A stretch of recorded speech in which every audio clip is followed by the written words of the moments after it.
Dahlin I just saw and spoke with, and better. He feels better today, and this is going to be a how much better are you feeling each day now.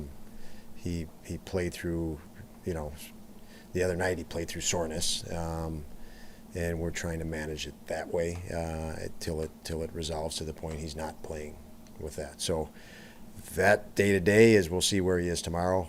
He's a possibility for tomorrow. Upi is not a possibility for tomorrow. He did skate today. He's still recovering, and he's in a day-to-day category.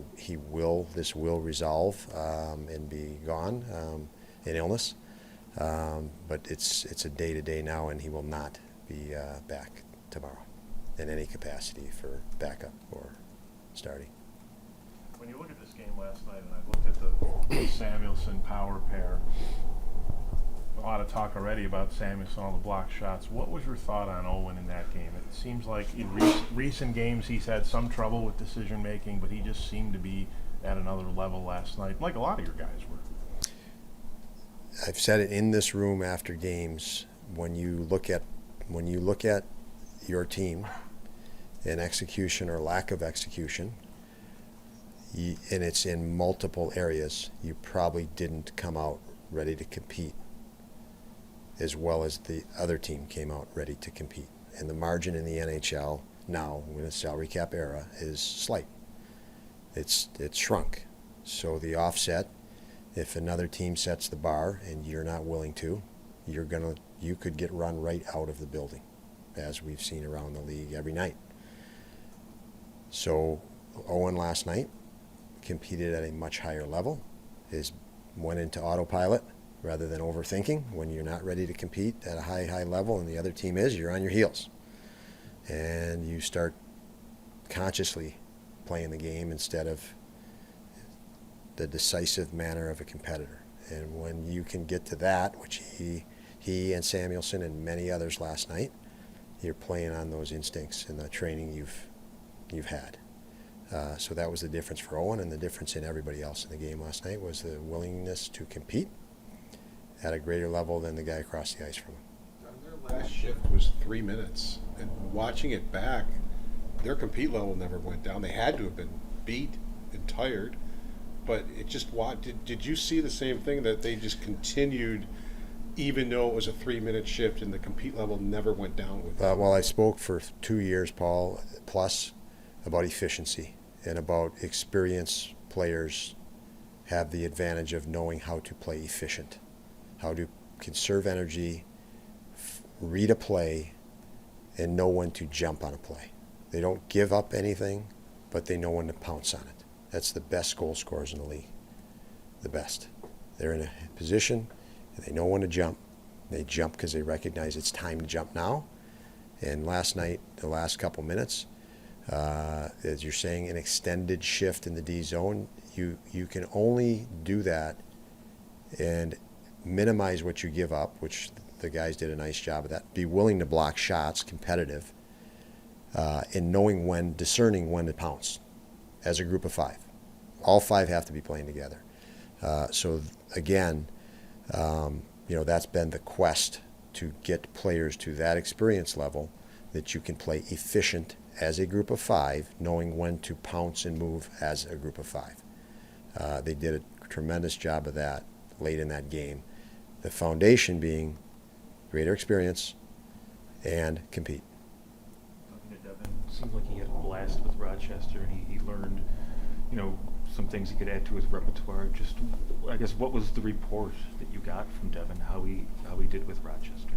Well, I think anytime you're in the NHL, you're under the fire. I mean, you're in a microscope. You can get critiqued for everything and anything or everything for that matter, and you're in it. And Rochester's a resource, as I mentioned when we sent him there. It's a resource that we could use to get him to take a step back, much like giving Jack Quinn a healthy scratch and a Peyton Krebs a time to just back off. And when you arrive, you realize, there's lots of guys in this situation with me, And you instantly have a camaraderie with a group that he knows. He's been with those players. He was with them through rookie camp and training camp. So it's a chance to recharge, decompress, re-energize. It's a resource, Rochester, and I thought it was a moment that, based on what we did, that was the right moment to let him use that resource and recharge him, and it appears that's what it did. How big was today for Quinn? Just another step on the road to get into a lot more drills. Yeah, each day now is big for Quinn because he's moving from recovering from an injury to preparing to play. And while there's a lot of there's a long way to go physically for him, there's a long way to go psychologically when you have an injury that's the duration of his as far as recovery.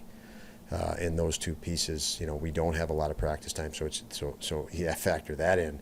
That's huge. I mean, today was really a flush. You get lactic acid out, you get ready for the game tomorrow. It wasn't much of a practice for him with physicality and challenge, but it's a step for him that he would not get in a rehab skate. So the more he can get, the better. Unfortunately, I don't think our next full practice is not going to be for about another week and a half or so. Once he gets to the point where he's ready to step into the lineup, do you foresee maybe an injury stint in Rochester to let him sort of get back into the swing? Yeah, you know what? I haven't even thought of that. And the goal is to get him prepared for here. Again, if we feel that that would be a resource, I don't know. We'd cross that bridge at that time, but haven't thought that. Don, this has been such a difficult Sorry, time. Joe. Sorry, Joe. This has been such a difficult time for this club. And you think of games like New York, Boston, Colorado. You think of those third periods against Pittsburgh and Winnipeg. So it shows that it's in there, in that room. Does it make it easier? Does it make it easier for you as a coach to say to them, look, just do it? We've seen it. You can do it. It's not like it's a bad team. I mean, how do you approach it when you see this level of achievement in some games and struggle in other games? First, I'd start by saying I don't see this as a difficult time. I see it as a challenging time, and there's a big difference there. Difficult time would be you can't get out of it. It's too difficult. This is a challenge, and I also see it, as I mentioned in here, as part of a process to get to the next level of play. Expectations rose, weren't meeting them, have to deal with the consequences of not meeting them, all at the same time if you've never been in this territory. And it's new territory, and you feel different things, that you feel pressure that maybe you shouldn't, and it clouds what you can do. And you start feeling a little vulnerable. Fragile, I think, is the word you used the other day. And at some point, like I say, the challenge, we can overcome it. Much less a difficulty, it's a challenge. And you have to accept it as a challenge. And until you accept it as a challenge, it's going to keep repeating. And you're not going to stay on the same plateau that you're on, that you think you've gotten to. You're going to fall off it. And that's what happens.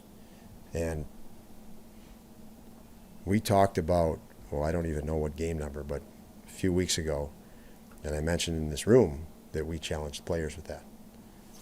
We've gotten too comfortable. We like this plateau. We got our own little piece of it. Can't stay on it. It's pro sports. You better be reaching for the next one instead of protecting the one you're on and trying to protect the one you're on. And that's a challenge we needed and we need to face. You can't stay where you're at. Now, you weigh it, and the urgency is, and everybody in this room, every loss is doomsday. Is that the loss that cost you the playoffs? We can't even worry about that. We gotta face this challenge. Talk about our starts, talk about our whatever it is. It boils down to what I said at the start of this press conference: compete. Until we fool ourselves that the problem is something else. It's this, it's that, it's the power play, it's the penalty kill, it's compete.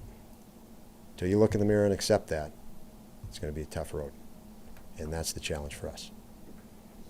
I was going to ask you, with Quinn being cleared for contact, does that put a timeline in place for his return? Or is that still? I'm sorry, Does it put a timeline in place for Quinn's return now that he's cleared for contact? still too big of a window there, Joe, I think, to say anything with confidence for me. It's going to be a feel of, again, with our scattered practices, that's a challenge. And then with, the psyche that comes into it and his feel good, that's unknown. So there's too many unknowns, I think, in there, to the two big ones, the practice time and obviously his feel. But we'll monitor it out. Maybe I'll feel a little different in a week and we'll have a target, but not today. What do you think a game like last night can do for Connor Clifton's confidence getting on the score sheet? It just seemed like he was more himself than he's been in a little while. He was himself for the first time in a long time, and I don't look at it as what that game can do. I look at it as, can he repeat that game? Everything's good if he can repeat the game, and that's his challenge. I think he's more than capable of it. And I had a chat with him today, and I've known him I've known him for a long time, and he has not been himself. And then the play will, he'll be more challenged in his play, and he has been. But last night was very good and hit the repeat button. So that's maybe more reaction and less thinking in his game. More initiative, more decisive. So yes, and that eliminates thinking. So I don't even want to say less thinking. Just be decisive. If you're wrong, you're wrong. Why fear you're wrong when you're in the middle of something? Do it. Don't worry about a repercussion. And if you can't let go of that, we get what we've got the last couple weeks. As far as Eric goes, I mean, he had reached a stage in his career where maybe he needed a fresh start. I mean, can you sense that he's energized by the opportunity he has here? Eric Johnson. I'm sorry, Eric Robinson. I'm sorry. Yeah. Who's the third one? Comrie. Yeah, first names are really difficult, very difficult. So Robinson, and the question was, Just, he had reached a stage in his career where he probably needed a fresh start. I mean, he went through some stuff earlier this year, and now he has looks like a great opportunity. Can you sense when he shows up that he's energized by what he has before him? Definitely. And you mentioned what he's gone through this year. I think, was he on waivers this year? And went back to the AHL, and I think he's 28 years old and played a couple hundred games, and now what we need is hungry, competitive appetite. Hungry, competitive guys. He's got enough experience. He's got size. He plays a direct game. He fits a lot of his attributes. Fit exactly what we need to add.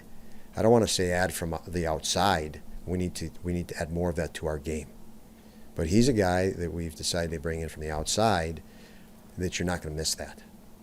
You're not going to miss seeing that. You're going to see that. How he plays the game, direct, hard, and competitive, very hungry, is what we need right now. And so he can come in, and just in those simple things, he doesn't have to score a goal. Those are all bonuses. He probably will.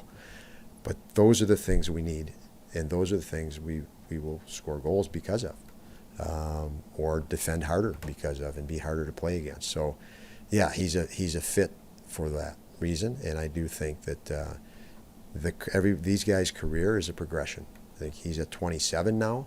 He's gone through this. This is another, another instance that inches him up to be even more competitive. Montreal confirmed Caden Primo for tomorrow. Devin just said that Primo was a mentor for him when he got to college. So will he get to face his? Will Devin get to face his mentor tomorrow? He'll have a good chance of that. He'll have a 50-50 chance of that. Both Devin and Caden, though, have had pretty similar road to the NHL, going to the same college, World Junior, and everything. What do you see in Devon's game that will allow him to have maybe a smooth transition to the pro level? I know you've seen. I don't know if there is a smooth transition to the pro level, because I think when you look at all these guys, it's years before they come what they're going to be. So part of getting to your greatness for all players is going through massive ups and downs, and challenges and struggles, and then learning to rebound and elevate to the next one. And you know, Devin's already gone through that at the start of this year, but he's responded very well, which, you know, is a real positive. So Devin's going the right direction. And he's going the right directions, and we have confidence because of the foundation elements, his commitment to it, commitment to work, you know, through adversity, through challenge, and fight. Just the last one. Were you the one who had to tell him that he couldn't meditate on the ice? Well, it started with the league, so, but he's had to search for alternative ways to do that. So, but I was not the one that had to break the news to him. So, yeah.